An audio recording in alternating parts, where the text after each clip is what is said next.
make statistical generalizations. And you might be going, what's a statistical generalization?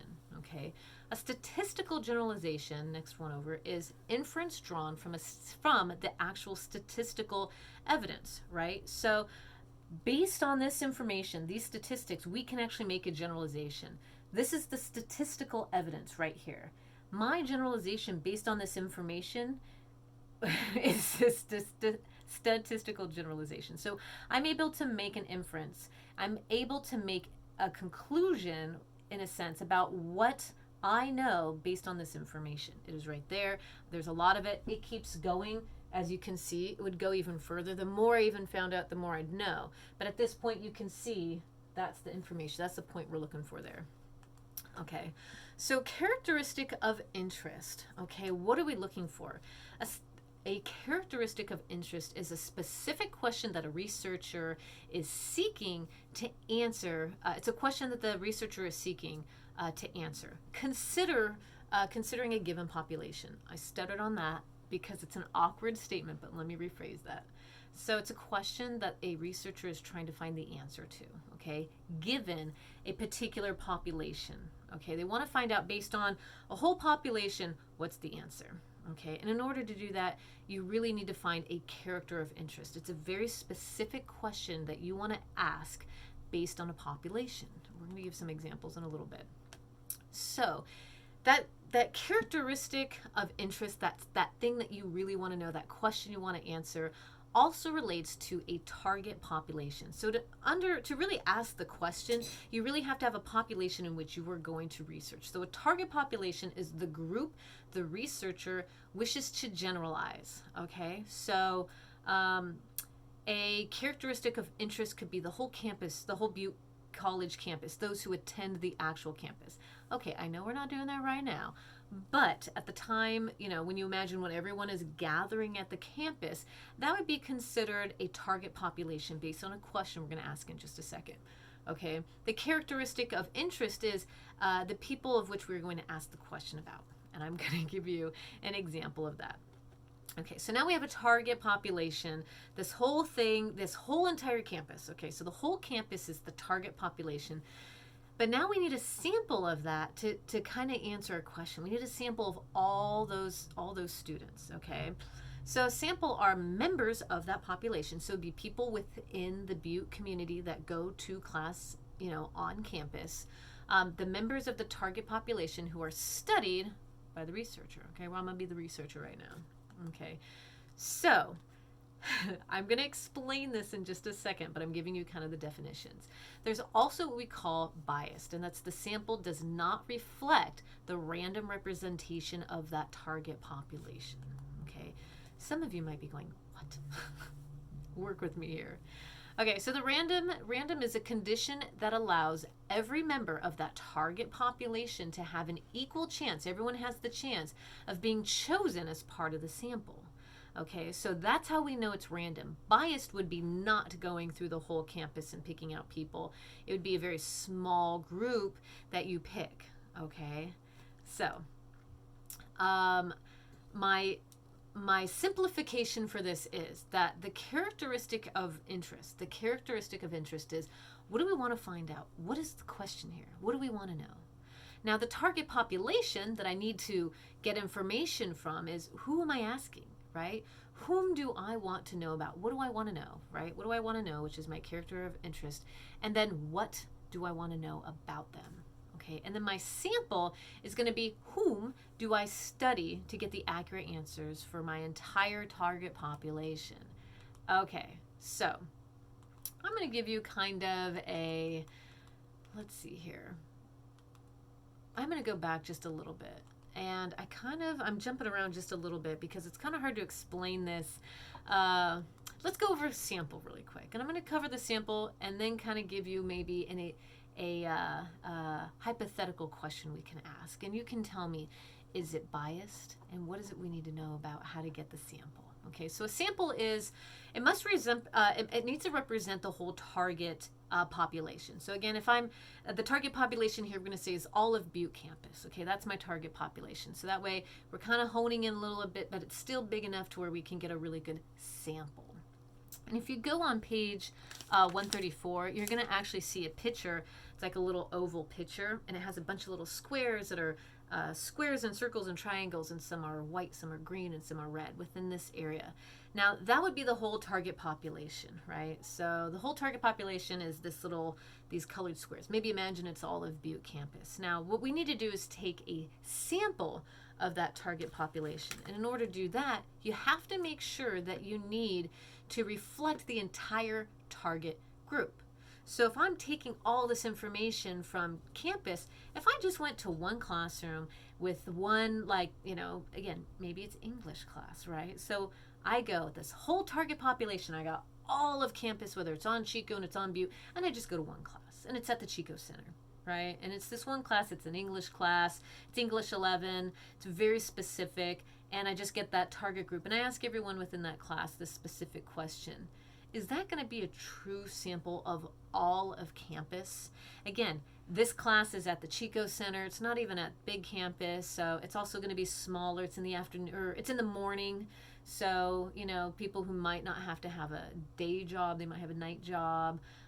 Maybe they have, kids who are being taken care of somewhere. So do you see how it starts to really narrow the amount of people I'm asking? It does not include all of Butte College, those who need to take night classes, those who take afternoon classes, those who take online classes. Is it really, really giving you everything we need by just taking one class in one section with a certain amount of people? Okay, so is that sample size true? You're going to need to somehow get all people throughout campus. It could be individuals here and there, just really random, super random. Has to be, from this spectrum to this spectrum in order to really get a true feel of the information you want to get. Okay, so again, it also has to have the same characteristics and the same proportions. When you look at the picture here, that little sample size it takes, it has all the squares and all the colors, it has all the circles and all the colors, and it has all the triangles and all the colors, and it has it in an even proportion. Okay, that's how you can say it's a real, true, adequate, non-biased sample size. Okay, so if it doesn't follow the above criteria, where it represents all of, as most of, if not all, the target population, and it has to have the same characteristics in the same proportions. If it doesn't follow that, then it's biased, right? I then become biased if I'm taking, a sample size, and it just happens to be my English 11 class, and assuming that statement that everyone makes in that class is the whole voice of all students on campus. That's incorrect. That's wrong. Okay, so think about that when you hear of sample sizes, or say someone has evidence of something and they don't either have the full picture and the full context, or the full sample size. If you don't have that information, it's biased, it's incomplete, and it's most likely inaccurate and inadequate. Okay, again, so biased to sample does not provide adequate evidence to support the conclusion. Okay, again, biased is taking not the full picture, only part of it, right? And a lot of times you'll see this in the court case, right now. Unfortunately, the defense only used, snippets of dialogue from other politicians and, news crews and everything. The problem is they didn't use the full sample of the dialogue that they were using, or the consequences in which those dialogues, what they created. They just chose a sample size to make a point. But it was, again, biased because it's not showing you the whole picture, nor is it showing you, the whole target population in which that it applies to.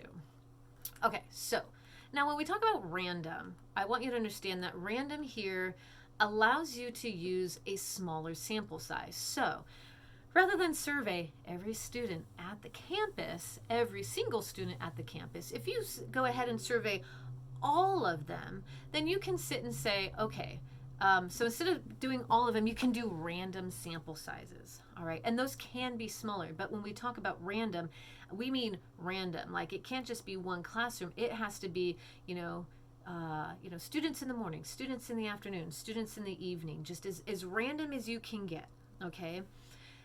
Because you're doing a random sample, remember, a sample does still have to be equal, because you're doing that, you can do a smaller sample size. So you don't have to sample the entire school, which would be overwhelming and daunting and almost impossible depending on your schedule, their schedule, and how campus works.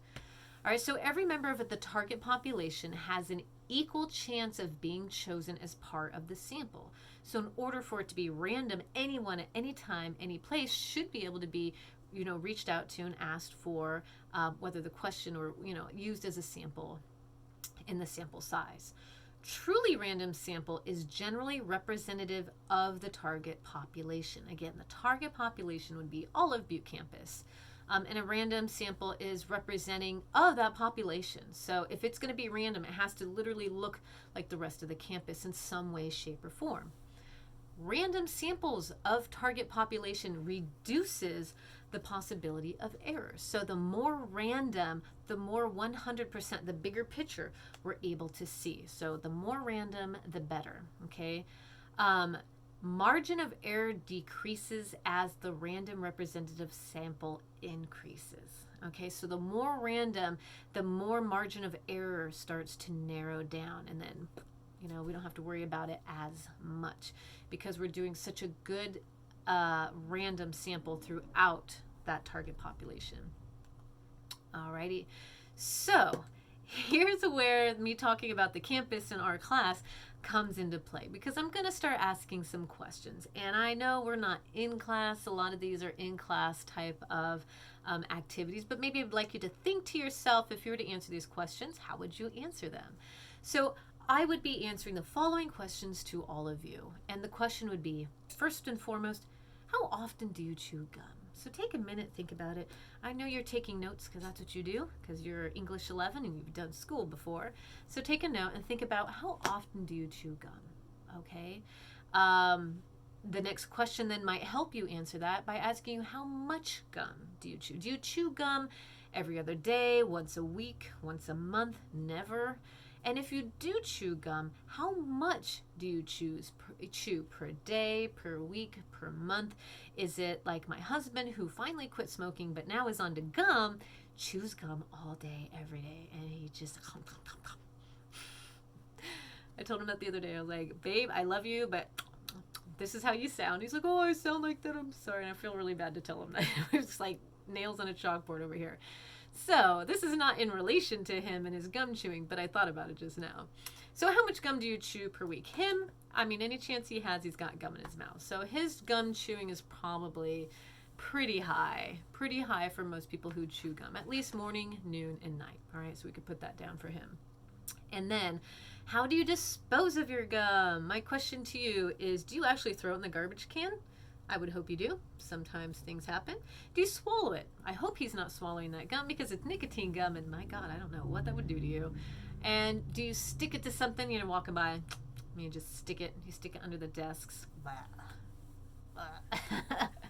Under the bleachers, like in high school. Or just spit it on the ground like, I'm over it, I'm done. Okay, so what do you do with your gum when you are done chewing it? Okay, so now imagine here that this question, I'm just asking to our English 11 class, okay? But my ultimate goal here is I want to find out who are the culprits who are spitting their gum on the ground, okay? I want to know.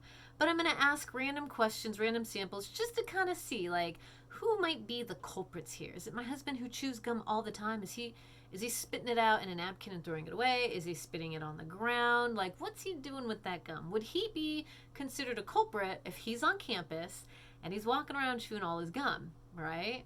So, I don't know. I'm going to try and take a sample size and see. This is not the best question, by the way, but it's just going to kind of give you an idea how I would find information here. This research isn't that great, but... So, I'm asking just the class, right? All of us, majority of the time I teach 8 a.m. classes, so y'all would be in my 8 a.m. class. So you probably don't have a morning job. You probably might have an evening job or an afternoon job. You might have, if you have kids, you might have daycare for them. You might have, so do you see how you start to kind of like, I'm zoning in on a very specific group of people to ask this question to. And to be honest, majority of those 8 a.m. students that I have are not as a total, like they don't represent all of the population of Butte College, because Butte College is incredibly wonderfully diverse. And for me just to ask these 8 a.m. students who, may or may not have a job, may or may not have kids, the questions I'm asking is so small. I couldn't see how, even if I had, 56 students, 100 students, if that would really be adequate enough information to draw a true conclusion about who the culprits are who are spitting gum on campus. Because again, it would be, say it's an 8 a.m. class that's at the Chico campus, and that's not representing all those people who are out on campus, right?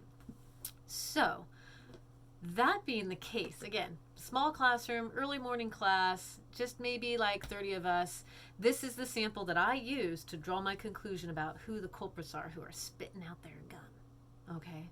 The question is, can I draw a reasonable conclusion about who the problem chewers are on campus? Can I do that? Based on, again, the sample size that I chose. Why or why not?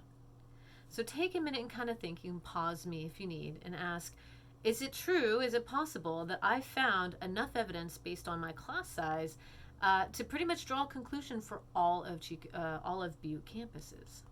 And the reality is no. No, obviously, it's too small. How would I increase my probability of drawing a reasonable conclusion? If my sample size is super small, and let's be truthful, it's also biased. Maybe my students know my hatred for gum on the ground and go, oh, it wasn't me. I barely chew gum. I never chew gum. In fact, I put it in a napkin and I throw it away. I never put it under the desk. Kylene, I look under there. That was you. I just cleaned that, right? So how do we sit here and say, how do I now know what's the truth then? If my class is biased based on all the sample size and who knows what the influence is on the questions and the way in which I asked it, how do I find the real answer here? So how would I increase my probability of drawing a reasonable conclusion? Remember that type of sample we were talking that's going to narrow down, right? We're going to narrow down that margin of error. Random. Okay, I need a random sample. I need all of campus to the best of my ability. The on campus, I don't know, it wouldn't be off campus because it wouldn't be online students because they're not on campus chewing gum. So anyone who goes onto any campus, right? So I got to imagine there'd be all that. And it has to be super random throughout. It can't just be all in one morning shift or afternoon or evening. It have to be all across the board. And even at the Chico Center, you name it, all of it to the best of my abilities. It doesn't have to be perfect and it doesn't have to be massive, but it does have to be as random as I can possibly get. Okay, and if I were to do that, I might be able to hone in and try and understand who might be a culprit. Okay, the best way to do that is more random samples. Okay, now I would say the reason why this question is a terrible question, especially to try and get a survey from people, is these questions don't truly meet the ultimate question I ask. I mean, I'm trying to ask, who spits their gum out? Asking how often and how much and how you dispose of your gum, it might be helpful, right? And I might be able to find out if they're truthful in their responses. And that's the thing that you have to consider. Are you giving way for a truthful response? Is it unbiased? Is there a reason why anyone might lie about this? Might they know your motives? So there's a lot that underlies it. So it's not the greatest of questions. The best way of doing this is to find evidence that pulls the emotion out of a response, okay? So research and data, usually from a scientific point of view, is the best way that you are going to get information. So if you can come at it as more of a research point of view versus, how do I say this? More of a research rather than an emotional sense. Again, remember we talked before that the best way to, get through an argument is to pull your emotion out of it. So, the ways in which I might ask the questions might come off emotional. They might see that, and they might see my aggression when I'm like, oh, so you spit it on the ground, right? So they might be like, oh, no, I put it into a napkin. So that might skew the information that I'm getting. Okay, we'll talk about skews in just a second. So the information and the ways in which I'm asking, those will ultimately and potentially change the evidence that you're getting. So it's important also to think, how are you getting this information? In which ways are you doing it? Are you coming at it as unbiased as you possibly can? Or are you manipulating it in order to get the kind of results that you want? And let's be honest, science, evidence is not always 100%. There are scientists sometimes who are given grants to get certain information that might do research, that might skew some information. This is why peer reviewing is so brilliant, is because you have other scientists in that same genre sitting there doing the same research who could say, nope, they skewed the results. They skewed it based on these questions, which were biased. Okay, the sample size was not large enough. It was not random enough. Okay, so when you are doing research at any place, anywhere, anytime, always look for peer reviewed information, because that's when you're going to get the most whole information that you can possibly get. Okay, and this is what we look for. We want to get unbiased. We want to find the truth. We want to find the real answers. We want to get to that point of intersection, as much information as we can. And how did we get there? Okay, so now that you know that, what's really good about understanding these ways in which you get information, you now become an incredible researcher, because you're like, look, it's possible that this could be the answer. It is absolutely possible, but I don't have enough evidence. When I talk about you doing research for a paper and I'm asking for more information, and your teachers are like, look, I need 5 sources, it's important to get a very random point of view with this information to be able to say that, yes, my point did come across this way based on all this random research that I did, right? So not all things are equal. It is what it is, but these are the things you want to be considered of. You want to be considerate of as you move forward, so that you can truly say, man, I did all the research I could. Ladies and gentlemen, I am right. I don't know if that's right. That's not the right thing, because right isn't really the thing, because prove is not the word we want to use. And I'll talk about that at the very end. All right. We just want to say, based on all this information, this is what comes as a suggestion. This is what I see. All right, so what I would like you to do, and since you don't have a partner right now, I do really want you to get into the habit of kind of taking a look at all the information that we just covered, all those definitions of statistical evidence, statistical generalization, and sample and biased and all of that. And I want you to go to page 136 and 137 and take a look at the questions where it says questions to ask about statistical reports. Okay, these are the things you want to know. And if you're in statistics right now in a math class, I tell you, that was probably my hardest math class, and I went to trigonometry in college, so statistics are hard. I couldn't grasp it at the time because I didn't understand these particular concepts. So I want you to ask real quick. You can talk about whether it's the gum situation, or maybe there's something else you're curious about. Ask yourself, if you're doing research, what is the sample size? Okay, so for the gum incident here, or incident, situation, question. All right, my question is, what was the sample size that I happened to choose, right? And was the sample representative in all significant characteristics and in the proportion of the characteristics for that population sample size? Have all significant characteristics been considered? Have all significant characteristics been considered? Do we consider, personalities, and is there more to it that we might be needing to know in order to say who the ultimate culprits are who are doing this? Have we? So how much of the sample size are we doing? If the study is a poll, are the questions biased? Remember, we're asking questions. Are these questions going to lean somewhere to kind of give you the answer you're looking for? Okay, are the questions I'm asking, are they biased? Would someone be reading through when I'm asking, how did you discard this gum? Did you throw it away, or did you spit it on the ground, right? How is it that we are approaching